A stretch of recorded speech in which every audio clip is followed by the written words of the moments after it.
vamos a adentrarnos en la última y controvertida novela de Gabriel García Márquez. Es una crónica que nos cuenta algo increíble, que la vida puede de verdad empezar de nuevo, justo cuando parece que ya se ha acabado todo. Y así, sin más, el libro arranca con esta frase. ¡Boom! Directa, impactante, te mete de lleno en la historia. Es que nos planta delante de un viaje del corazón que nadie se espera.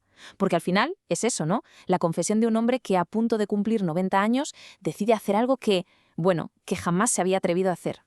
Vale, para entender este deseo tan peculiar, primero tenemos que saber quién es este hombre. Vamos a conocer al protagonista, que, llega a los 90 años con una vida marcada sobre todo por una cosa, la soledad. Y lo más revelador, quizás, es cómo se ve él a sí mismo, porque su autoevaluación es durísima. Se ve feo, tímido, anacrónico, vamos, como una especie de reliquia, un hombre totalmente fuera de su tiempo. La autoestima, como es de imaginar, por los suelos. Y atentos a este número, 514. Este número de verdad lo resume casi todo, porque a los 50 años ya había pagado para estar con 514 mujeres. Llevaba la cuenta. Pero ojo, cada encuentro era, una transacción. Sexo sin amor, sin ningún tipo de conexión, frío. Su vida, en resumen, era un puro ejercicio de contención. Era un periodista mediocre, un profesor sin chispa, soltero casi por inercia. Toda esa rutina, y esto lo dice él mismo, era como un sistema de simulación. ¿Para qué? Pues para ocultar lo que él sentía que era el desorden de su verdadera naturaleza. Pero entonces llega a los 90 y de repente un impulso, algo totalmente irracional, lo va a cambiar absolutamente todo. ¿Y qué hace? Pues coge el teléfono, llama a una antigua conocida, una tal Rosa Cabarcas, que es la madame de un burdel. Llevaban 20 años sin hablar, 20 años, pero él va directo al grano, le suelta su petición, así, sin más. Es un impulso que, de verdad, ni él mismo sabe de dónde le ha salido. Y es que, fijaos en lo que piensa. Él no lo ve como un simple capricho. Para él es una fuerza arrolladora, casi como una revelación, un mensaje de Dios. Y esta decisión, este recado, va a ser el punto de inflexión de toda su vida. Y llegamos al momento clave, el encuentro.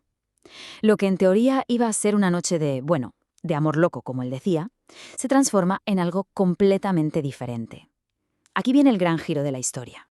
Entra en la habitación y, la escena que se encuentra, lo deja clavado en el sitio. La chica, que apenas tiene 14 años, está allí, desnuda, totalmente vulnerable y sobre todo profundamente dormida. Resulta que Rosa Cabarcas le ha dado valeriana para que no pasara miedo. Y él se queda allí, quieto, sin hacer nada, solo mirándola. Y ese es el momento, la revelación. De repente todo ese deseo carnal con el que había llegado se esfuma, desaparece, y en su lugar queda otra cosa, una especie de contemplación, algo puro, casi estético.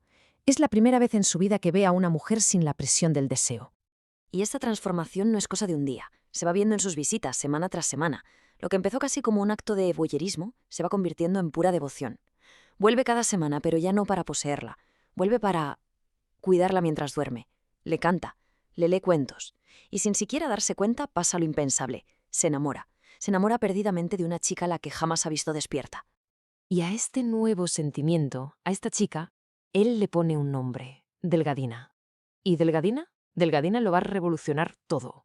No es un amor que solo le cambie la rutina, no. Es un amor que le da la vuelta por completo a la persona que él creía ser. El contraste es brutal. Fijaos, antes era un hombre reprimido que usaba la rutina como un caparazón. Y de repente, después de Delgadina, se abre al mundo. Su escritura, que antes era súper formal, distante, se convierte en auténticas cartas de amor que miles de lectores hacen suyas. Es que es literalmente un renacimiento, a los 90 años. El amor por esta chica dormida le devuelve la vida. De repente empieza a cantar en voz alta por la calle, a sentir el viento en la cara como si fuera un niño otra vez, a escribir desde el corazón.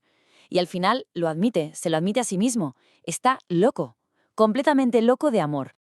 Claro, que un amor así, tan intenso y que nace en unas circunstancias tan raras, pues no podía ser todo un camino de rosas. Y la historia llega a su punto más álgido. Un ataque de celos brutal que lo lleva a la destrucción, sí, pero también a una última y profundísima revelación. La cosa es que él tiene que estar un tiempo sin verla. Cuando por fin vuelve, se la encuentra diferente. Lleva joyas, ropa cara, cosas que él no le ha regalado. Y su mente, claro, se va a lo peor. Piensa que la han vendido a otro hombre. Y ahí está ya. En un ataque de celos y de furia, se lía a destrozarlo todo. Metódicamente, destroza la habitación entera. Y lo más increíble es la reacción de Rosa Cabarcas cuando ve todo el destrozo. Porque no ve a un viejo que ha perdido la cabeza. No, ve la prueba de una pasión descomunal. Y lo que le dices es alucinante. No es un reproche, es casi una exclamación de envidia. ¿Quién pudiera sentir un amor así? Él, por supuesto, está hundido, se siente fatal. Y en esas se encuentra por casualidad con Casilda Armenia, una mujer a la que él conoció de joven, una prostituta ya retirada. Y va a ser ella, después de escuchar toda su historia de pena, la que le va a dar la clave de todo. Y aquí está, la frase que lo cambia todo de nuevo. Casilda le dice, básicamente, vuelve, despiértala, no te mueras sin probar la maravilla de tirar con amor. O sea, le está diciendo que no se puede morir sin experimentar la unión del sexo y el amor de verdad.